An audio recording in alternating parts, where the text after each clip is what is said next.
வச்சு கோலம் போட மறந்திருப்ப. புத்தகத்தை தலைகீழா படிச்சிருப்ப. மூன்றாம் பிறை அளவுதான் சிரிச்சிருப்ப.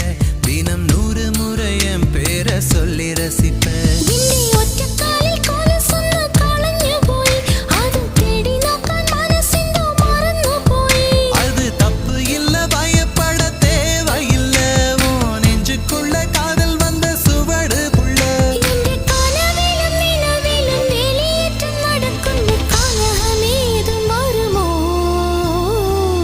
மனசுக்குள்ளே தாகம் வந்துச்சா,